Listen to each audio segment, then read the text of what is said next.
그때 이 어려움과 고난 가운데 있던 그들의 마음의 자리에서 돌아가 오늘 이 말씀을 깨닫게 하는 은혜를 허락하여 주옵소서.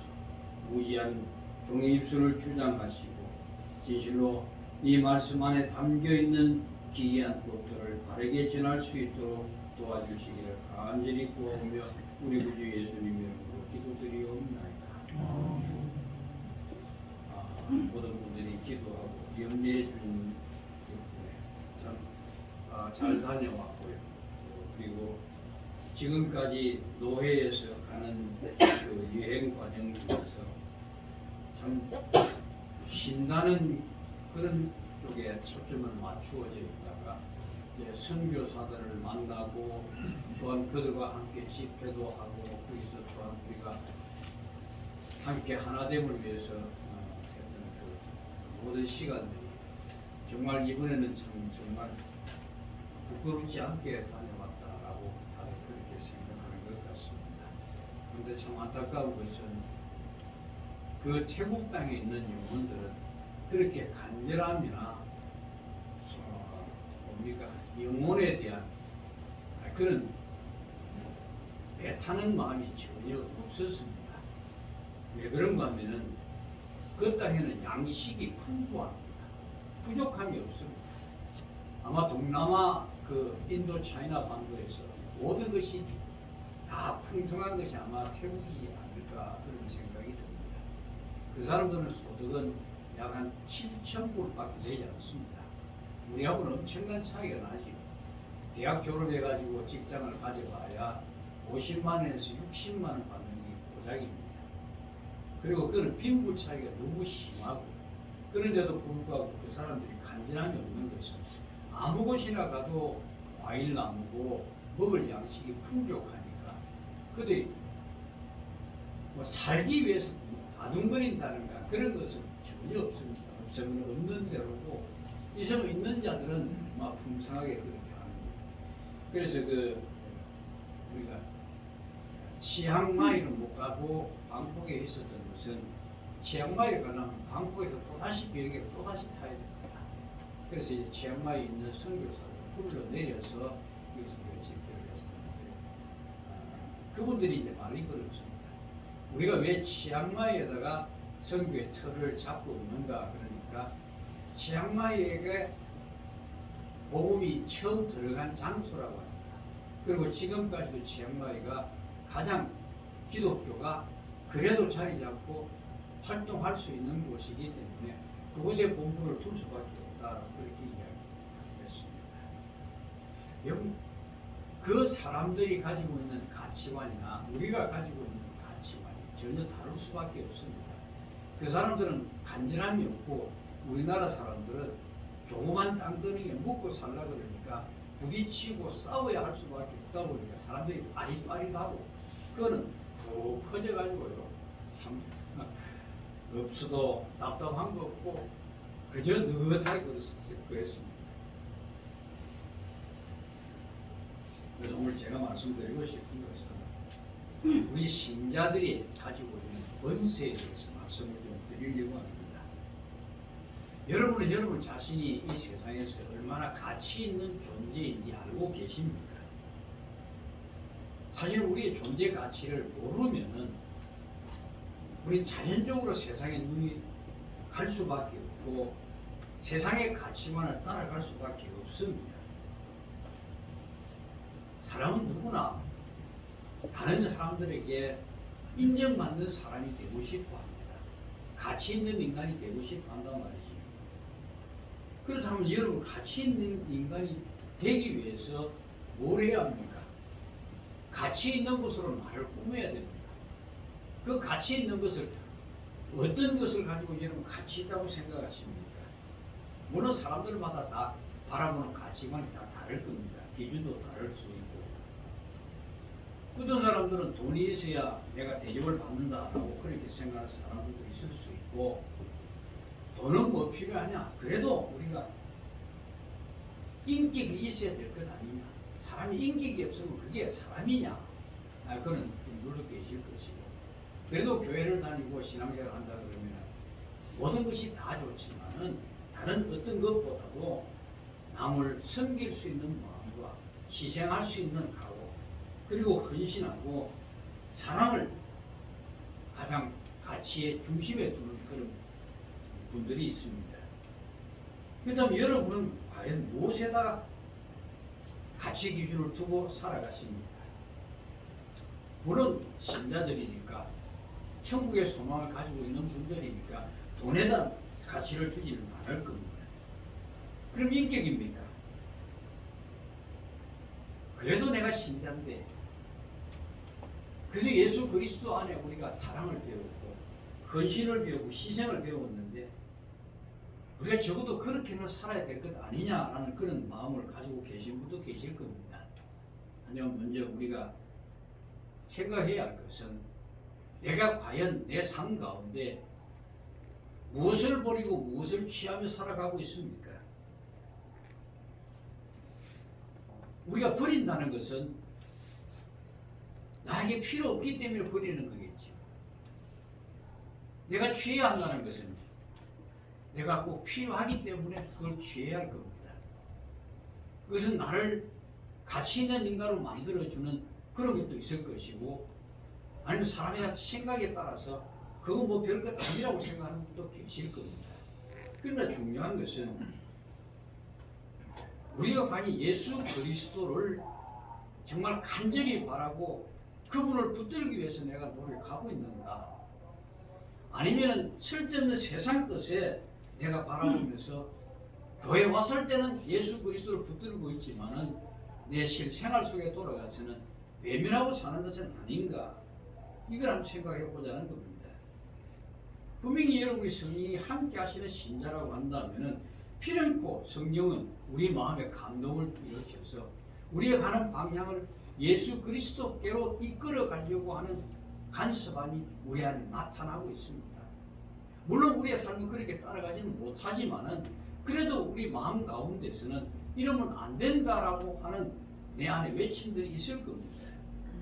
그만큼 여러분의 삶에서 이런 가고자 하는 방향이 분명해 보인다고 한다면은 여러분 예수 그리스도께 붙들린 자이고, 그래도 여러분은 가치 있는 존재로 세상을 살아가고 있다라고 말씀을 드릴 수 있습니다. 만약 그리스도께서 진심으로 여러분 삶에 가치 있는 분으로 존재하고 계신다면, 그렇다고 한다면 오늘 우리가 그리스도 안에 있는 모든 것을 다 가치 있는 것으로 받아들여야 그분의 십자가의 희생, 고난, 섬김, 사랑, 모든 것이 여러분 삶에, 우리의 삶에 그대로 가치 있는 것으로 드러나야 하는 겁니다. 분명히 여러분 우리 교회 다니면서 얼마나 많은 이야기 중에 정말 세상 사람들이 말하듯이 귀에 못이 박히도록 들은 이야기가 뭡니까? 그리스도의 피로 인해서 우리는 용서를 받았고 또한 그로 인해서 하나님의 백성으로 여김을 받게 되었다라는 이 말을 일 겁니다. 아마 수도 없이 많이 들었을 겁니다. 그분의 피로 인해서 제가 용서를 받았고 하나님의 백성으로 여김을 받는 신자라고 한다면은 여러분이 생각하실 때 신자의 가치가, 내 자신의 가치가 얼마나 된다고 생각하십니까? 이거 우리의 입에서 그리스도를 존귀함을 받들고 있는 것은 분명하지만은 우리의 삶 역시도 그리스도 안에서 존귀함을 받고 있는 존재라는 사실을 아십니까? 이걸 아신다고 한다면 우리가 세상에 주눅들 필요가 없습니다. 그런데도 불구하고 우리는 주변 상황과 환경에 너무 영향을 많이 받고 살아갑니다.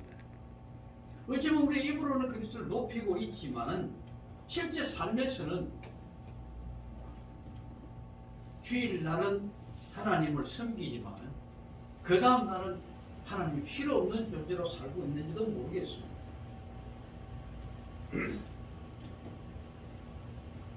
교회에 들어와서 혼자서 그리스도가 세상 무엇보다 존귀하신 분이라고 내가 믿고 고백한다 할지라도 교회 밖에 나가서 내 삶의 현장 속에서 살아가면서 신자로서의 삶이 아니고 세상 사람들과 동일한 자의 모습으로 살아간다고 한다면 여러분 그는 여러분 자신의 존재가 무엇인지를 모르고 있다는 이야기가 됩니다.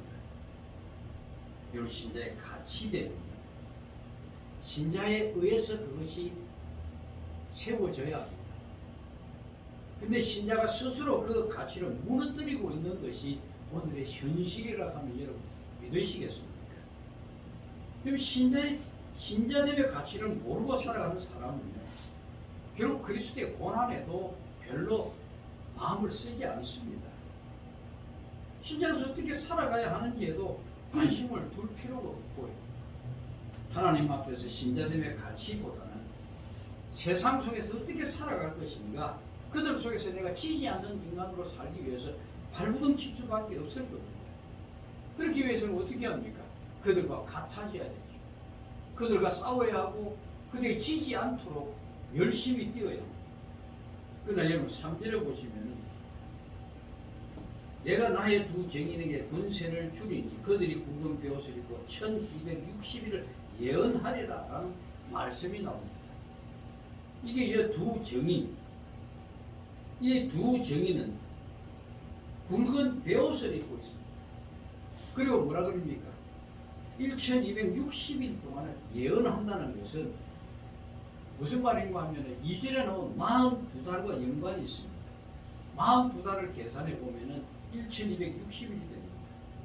그리고 1260일이란 이방인에 의해서 거룩한 성이 짓밟히게 되는 그 기간을 말합니다. 이걸 정리하자면 1260일이란 이 날 동안 심판이 유보되고 있다는 말입니다. 그 유보되고 있는 그 동안에 선지자들이 해야 할 말, 하나님의 말씀을 전하는 겁니다. 근데 이 말씀이란 어떤 말씀을 이야기하는가요? 여러분 선지자가 이스라엘 백성들에게 말씀을 선포했던 그 내용들이 뭡니까? 회개하라, 심판이 있다고 말씀하셨죠. 그리고 두 정인이 굵은 베옷을 입었다고 하는데 이스라엘 백성들이 굵은 베옷을 입을 때가 언제입니까? 회개할 때지. 죄로 인하여 슬퍼하고 애통할 때 베옷을 입습니다. 에스겔서에 보면 에스겔이 베옷을 입고 이스라엘 죄에 대해서 슬퍼하고 애통해하면서 심판을 외쳤던 것을 여러분 기억하실 겁니다. 그러므로 두 정인이 42달 동안 세상에 심판을 외친다는 겁니다.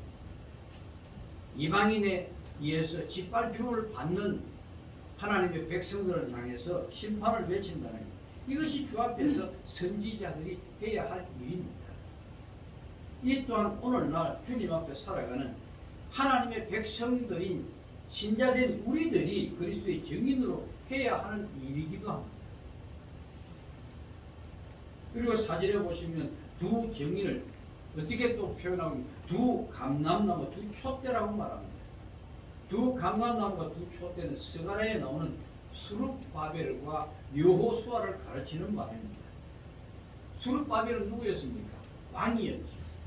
여호수아는 제사장입니다. 그리고 이들이 새 성전을 짓는 자들. 그리고 우리에게 본문에서 왜 이런 말을 하는가? 그래서 우리가 그리스도의 정인으로 해야 할 말이 무엇인가를 가르쳐 주시기 위함입니다. 지금 계시록은 누구에게 주어진 겁니까? 고난받는 초대 그리스도인들에게 주어진 말입니다. 지금 그들은 고통과 고난 가운데 있습니다. 그런 그들에게 지금 하나의 할 일이 뭐라고 이야기합니까? 세상을 향해 심판을 선포하라는 겁니다. 그래서 스가랴서 4장 6절에 보시면 그가 내게 대답하여 이르되 여호와께서 수룹바벨에게 하신 말씀이 이러하니라. 만군의 여호와께서 말씀하시되 이는 힘으로 되지 아니하며 능력으로 되지 아니하고 오직 나의 영으로 되느니라. 이 무슨 말씀인가? 결국 이 말씀의 핵심이 뭡니까? 성전은 예수님을 증거하는 성령으로 인해서 세워지는 것이지 인간의 힘과 능력과 노력으로 되는 것이 아니라는 겁니다. 정의는 바로 이것을 증거하는 겁니다. 교회를 크게 지어놓고 이것이 성전이다 하는 것이 아니고 우리 안에 예수 그리스도가 인재하심을 삶을 통해서 보여주는 것, 증거를 해내야 되는 것, 이것이 바로 누구냐? 신자들이란 말입니다. 그리고 세상의 심판을 외치는 저희는 이미 구원이 확정되어 있는 자들이겠죠. 이 확정되어 있는 자들이 누구냐? 바로 신자로 부름을 받은 바로 여러분들이라. 여러분 존재들이 그만큼 귀하고 복된 존재들이란 말이에요. 저희는 세상에 심판하고 망한다는 것을 외치는 자입니다. 세상에 희망을 주는 말을 하라고 하는 것이 정인이 아닙니다. 세상의 심판을 외쳐야 합니다. 그 권세를 누가 주셨는가? 하나님이 우리에게 주셨습니다. 여러분, 우리 세상을 외치는 것은 예수를 믿기를 기대하고 외치는 것이 아닙니다. 우리는 단지 그들에게 심판을 알리고 있을 뿐입니다. 심판을 받아야 할 세상이기 때문에 그 사실을 우리 보여주어야 하고 외쳐야 할 뿐입니다. 그게 우리의 일입니다. 신자는 세상을 어떻게 보아야 합니까? 심판이 임할 그 장소로 보여야 합니다. 무엇으로요? 우리의 삶을 통해서. 세상에 매여서 아둥바둥 살아가는 자들이 아니라 정말 하늘에 소망을 둔 자답게 지금 비록 내가 힘들고 어렵다 할지라도 그것 때문에 내가 매이지 않는 자로 살아야 한단 말입니다. 태국에 가서 본 것은 그 사람들, 물론 먹을 것이 넉넉해서 그런지 모르지만은 별로 그렇게 살기 위해서 바둥거리는 그런 모습은 전혀 보이지 않았습니다. 아마 넉넉한 주의 풍요로운 먹거리들 때문에 그랬는지 모르겠지만 그들은 생명에 대해서 모릅니다.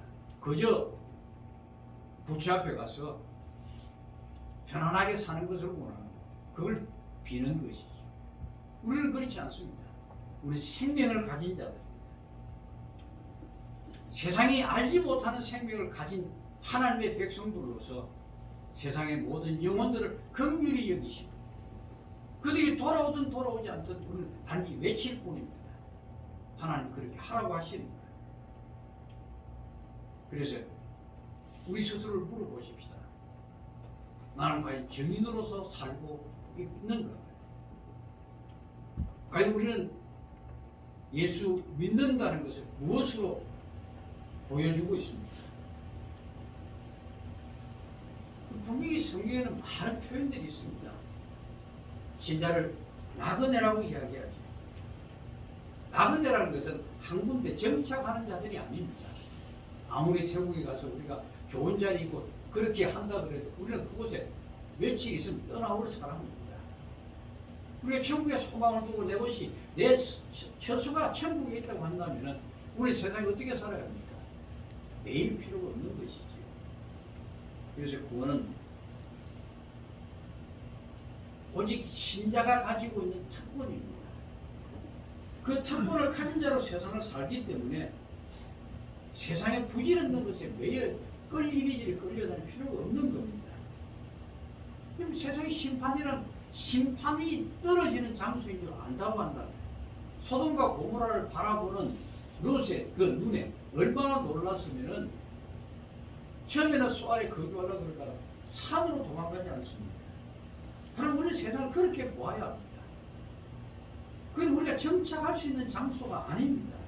신자에게 세상은요, 단지 이곳에서 하나님이 우리를 다글다글 볶으시는 훈련의 장소일 뿐입니다.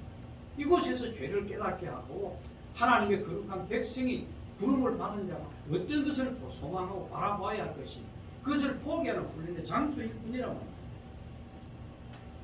그래서 우리는 세상을 향해 심판을 외쳐야 하는데도 불구하고 세상에서 남과 같이 살기 위해서 그렇게 바둥거리고 악착같이 바둥거린다. 제가 누누이 말씀드립니다만 매이면은 도리어 지는 겁니다. 제가 이런 말씀을 드렸잖아요. 운동선수가 시합을 할 때 긴장을 하면은 몸이 풀리지 않습니다. 모든 것이 경직이 돼가지고 다른 때는 잘 움직이지도 몸도요. 경직이 되고 긴장을 해도 안 되는 겁니다. 세상에도 그렇습니다. 내가 돈을 벌려고 하면 안 됩니다. 세상은 그러지 않습니까? 돈이 나를 따라와야지 내가 돈을 따라가면 안 된다 그러잖아요. 신앙도 마찬가지입니다. 내가 주께 헌신하고 주님을 바르게 섬기면 모든 것에 필요한 것을 하나님 채워주십니다. 그런데 우리는 그걸 순서가 바뀐 겁니다. 하나님이 세상 것을 질 수 있도록 나를 도와달라고 그러는 것입니다. 그래서 우리는 바둥거리고 애쓰고 그렇게 발부느낍니다. 과연 그 모습이 우리가 정인으로 살아가는 자의 모습이라 할 수 있겠습니까? 삶이 우리가 나그네의 삶이 아닌데 그런 자들이 아무리 심판을 외쳐봐야 세상 사람들이 귀를 기울이겠습니까? 여러분 나그네로 사는 사람들이 어떻게 삽니까? 여러분 내가 회사를 다니는데 그 회사에 내가 정착을 하지 못했을 때 그 회사에 어떻게 일을 하게 됩니까? 그냥 건성으로 일하는 것이죠. 더 좋은 회사를 가기 위해서 일한다고 합니다. 그곳에서 자기 더 나은 자리를 가기 위해서 얼마나 열심히 일하겠습니까? 우리가 아무리 예수를 믿는다고 입술로 고백하고 헌신과 희생과 이런 것을 참 한다고 할지라도 내가 천국에 소망을 두지 않고 하는 행동은 위선일 수밖에 없고 외식일 수밖에 없는 겁니다. 그런 삶을 보았을 때 사람들이 뭐라고 하겠습니까? 조롱할 뿐이지. 물론 우리의 삶이 세상에서 벗어나고자 하는 모습을 보인다고 해도 이 세상 사람들은 우리를 보고 세상의 심판을 받을 것이다 라는 것은 안다는 것은 아닙니다. 여러분이 이 땅에서 벗어나고자 하고 심판을 보여주는 삶을 살면 살수록 세상은 도리어 여러분을 괴롭힐 겁니다. 제가 말씀드리고 싶은 것은 신자된 우리가 도리어 정인의 삶에 대해서 조롱하고 있는 삶은 아닌가 우리 자신을 돌아보자는 겁니다. 바로 이것이 계시록에서 우리에게 말씀하고 있는 겁니다. 말세를 바라보고 심판을 바라보고 사는 자들의 삶이 어떤 것인가 그걸 말하고 있는 겁니다. 입으로는 은혜를 말하고 있으면서도 그 삶은 은혜 받은 자의 삶의 모습이 아니라는 겁니다. 그건 은혜를 조롱하는 것이고 영생을 말하면서도 스스로 영생을 조롱하고 심판을 말하면서도 스스로 심판을 조롱하면서 살아가는 삶이 아닌가 그렇게 말씀을 드리는 겁니다. 신자가 아무리 입으로 주님의 은혜를 높인다고 해도 그 삶이 은혜를 가치 없는 것으로 여기는 삶이라고 한다면 우리를 위해서 조롱받고 가치 없는 것으로 버려지는 것이 된단 말입니다. 인생은요 아무리 바둥거려도 때가 되면 가야 합니다. 그래서 성경이 뭐라고 표현합니까? 안개로 피었다 갇히는 풀의 꽃으로 그리고 나그네로 그러지 않습니까?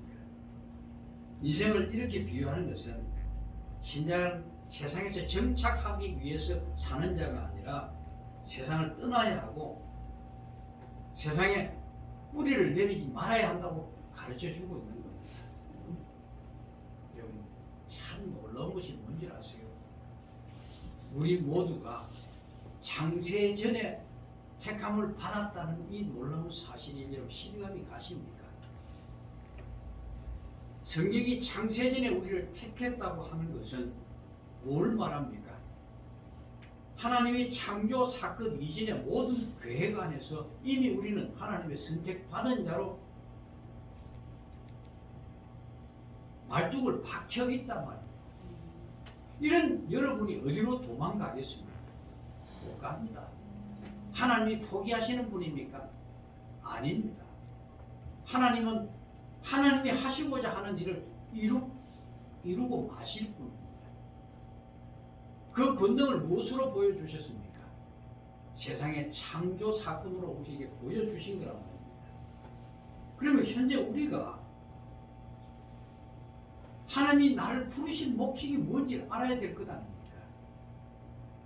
그래서 우리가 세상에 잘 살기 위해서 우리를 불러주신 것이 아닙니다. 여러분 창세기에 보시면 우리를 어떻게 만드셨습니까? 우리의 모델이 누구였습니까? 하나님의 형상과 모양대로 창조하셨지. 형상과 모양대로 창조된 이 피조물이 세상에 충만케 되어진다고 한다면은 누구에게 영광이 됩니까? 하나님께 영광이 되죠. 모든 세상은 하나님의 영광으로 가득 찰 것 아닙니까? 충만하라, 정복하라 라고 하는 것은 바로 하나님의 뜻을 우리들에게 보여주신 겁니다. 그게 우리가 가야 할 길입니다. 이것을 누가 방해했습니까? 사단이 방해했단 말이에요. 이 사단이 방해한 이유가 도대체 뭡니까? 하나님을 거역하는 자로 만들어서 자기 편을 삼으려고 합니다. 그래서 우리는 하나님의 말씀대로 살려고 할 때 결코 그렇게 살지 못하도록 세상의 모든 것이 우리를 방해합니다. 왜요? 우리를 방해해야만이 그가 하나님의 나라가 이 땅에 임하는 것을 방해할 수 있기 때문에 그렇습니다. 주기도문은 뭐라 그럽니까? 하늘에서 이루어진 것 같이 땅에서도 이루어지이다. 그럼 그 일을 이루기 위해서 지금 성령께서 우리 안에 내주하시면서 우리의 삶을 주관하고 계시는 거예요. 그래서 세상을 포기하지 못하는 우리를 포기하는 자로 만들어 가시고 또한 우리의 참된 천국의 소망을 바라보게 한다. 그리고 여러분 가치는 어떤 가치입니까? 존재 가치가 세상보다 더 귀한 존재 가치랍니다. 여러분 이 가치를 여러분 아셔야 한단 말이에요. 여러분 오직 그리스도의 희생으로 세움을 받은 자들입니다. 그러므로 여러분 가치는 그리스도를 떠나서는 생각해 볼 수 없는 겁니다. 그리스도와 동등한 가치 안에 있단 말이에요. 여러분을 우리 모두를 그리스도 안에 한 형제로 만들기 위해서 주의 피로 우리를 구원해 주셨단 말이에요. 그런데 세상 사람들 앞에 세상 권세에 우리가 주눅들어 산다는 이게 말이 되는 건 아니지 않습니까? 여러분 존재를 그렇게 존귀한 자인 것을 모르고 있단 말이에요.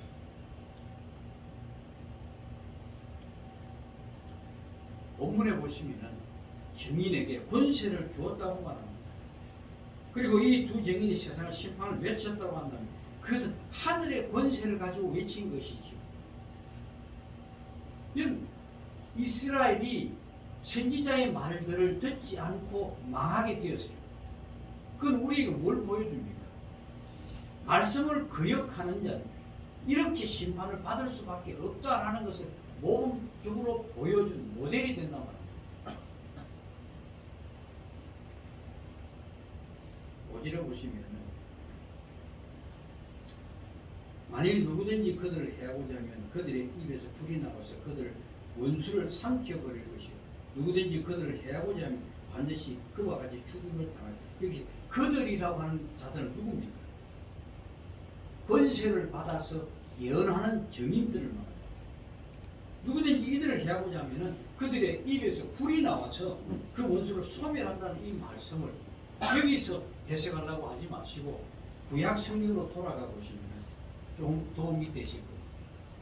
레위기 10장에 보시면 아나니아와 삽비라가 나오죠. 이들이 왜 불에 타 죽습니까? 향로에 하나님의 명령에 따른 불에 다른 불을 가지고 왔다가 그들이 불에 타 죽습니다. 여호와의 명령을 거역했다는 이야기는 무슨 이야기입니까? 반역했다는 이야기 아닙니까? 그러니까 그것은 하나님과 원수된 것이지. 또 있죠. 고라 자손이 모세를 거역합니다. 그때 역시 불이 나와서 그들을 심판합니다. 지금 모세를 반역했는데 왜 그들이 심판을 받아야 합니까? 당연히 모세가 자기 권세로 이스라엘을 이끌었습니까? 아닙니다. 하나님이 주신 권세로 그들을 이끌어 왔습니다. 그런 그에 거역한 것은 하나님께 거역하는 겁니다. 그래서 그것은 하나님께 원수가 되는 것이. 그래서 그들은 불에 타 죽은 겁니다. 마태복음 보시겠습니다. 마태복음 끝장에 보시면 28장. 너무나 잘 아는 말씀이 나오는데 우리 이걸 예사로 여러분 보셨는데 한번 보세요. 뭐라고 말씀하십니까?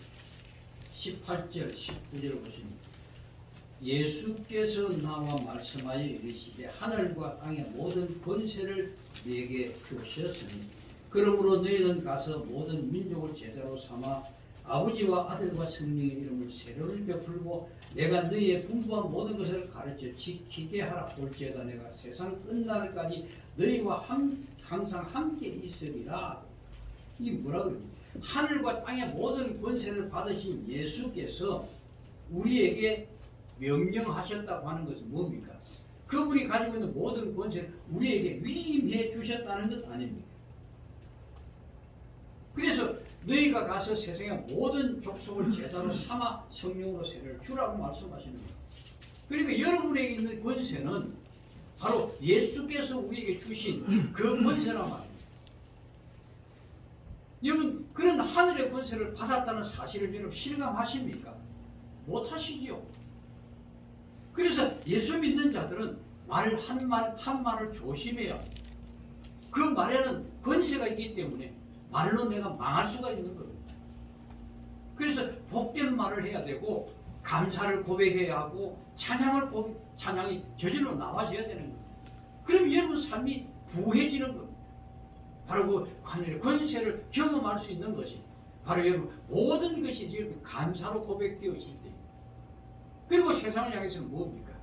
심판을 선포하는 자로 살아야 합니다. 우리에게 주어진 권세는 거저된 것이 아닙니다. 예수 그리스도께서 피 흘리 주신 겁니다. 신자는 바로 이런 권세 안에 있는 자들입니다. 이것을 아신다고 한다면 여러분의 신분이 얼마나 존귀한 자인가를 깨닫게 될 겁니다. 그런데 오늘 과연 우리는 주님의 권세 아래 있는 신자의 존귀함에 대해서 알고 살아가고 있습니까? 대부분 모두가 그걸 망각하고 있을 겁니다. 실감도 하지 못할 겁니다. 눈에 보이는 것은 그 권세보다는 눈에 보이는 것을 찾겠지. 돈이 필요하고 힘이 필요하고 우리가 세상을 살아가는데 신자의 권세가 뭘 필요하냐 그렇게 말씀하실지 모르겠습니다. 비록 이 땅에 쓸모없는 모습으로 보일지 모르지만은 이런 마지막 때 하나님께서 세상을 심판하실 그때 여러분이 가지고 있는 그 권세가 힘을 발휘할 겁니다. 아무도 그 권세를 꺾을 수 없습니다. 왜냐하면 그 하나님이 주신 권세이기 때문에 그렇습니다. 바로 여러분이 그런 권세를 가진 자로 지금 살아가고 있다는 사실 명심하시기 바랍니다. 기도하겠습니다. 하나님, 우리가 우리의 신분을 모르고서야 어떻게 세상을 살아갈 수 있겠습니까? 오늘 사랑하는 자들에게 우리가 가진 권세가 무엇이며 하나님 앞에 얼마나 존귀한 자임을 깨닫게 하여 주셔서 세상에 주눅들지 않고 정말 힘있게 승리하며 살아갈 수 있도록 은총을 내려주시기 구합니다. 예수님 이름으로 기도드리옵나이다.